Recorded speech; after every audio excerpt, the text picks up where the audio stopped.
নমস্কার বন্ধুরা, প্রিয়াস কিচেনের আরও একটি নতুন পর্বে আপনাদের সকলকে স্বাগত জানাই।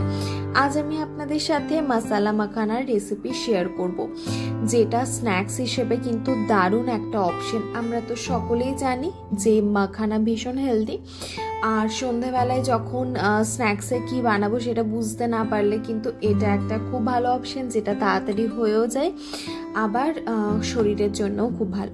তাহলে চলুন আপনাদের দেখিয়ে দিই যে আমি এটা কিভাবে বানাচ্ছি। মশালা মাখানা বানানোর জন্য আমি প্রথমেই কড়াই ভালো মতো গরম করে নিয়ে দিয়ে দিচ্ছি 1-4 চামচ মতো ঘি। ভালো মতো গরম হয়ে গেলে আমি একে একে সব মশলাগুলো দিয়ে দেব।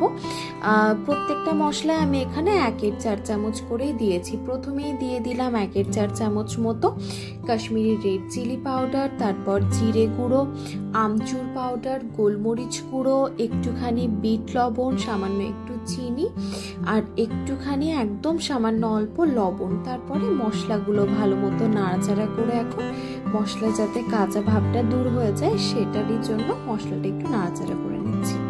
মশলা নাড়াচাড়া করা হয়ে গেছে, এরপর দিয়ে দিচ্ছি 2 কাপ মতো মাখানা।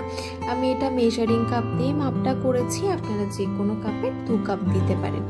তারপর দেখুন নাড়াচাড়া করে নিচ্ছি যাতে মশলা ভালো মতো মাখানার গায়ে লেগে যায়। আর এই সময় মোটামুটি 4 থেকে 5 মিনিট সময়ের জন্য এরকমভাবে মশলার সাথে মাখানাটা নাড়াচাড়া করে নেব, যাতে মাখানাটা একদম সুন্দর ক্রিস্পি হয়ে যায় আর খেতে বেশ ভালো লাগে।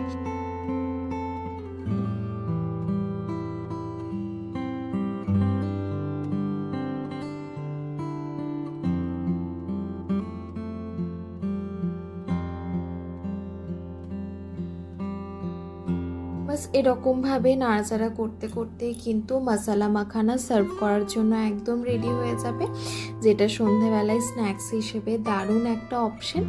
আর এই মাখানাটা কিন্তু যে কোনো ডিপার্টমেন্টাল স্টোরে আপনারা পেয়ে যাবেন।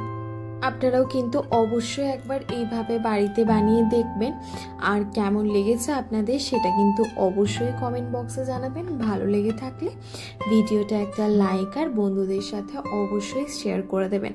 আর চ্যানেলটা এখনও সাবস্ক্রাইব করে না থাকলে সাবস্ক্রাইব করারও অনুরোধ রইল। চলুন তাহলে আবারও দেখা হবে অন্য একটা ভিডিও নিয়ে। ধন্যবাদ, ভালো থাকবেন।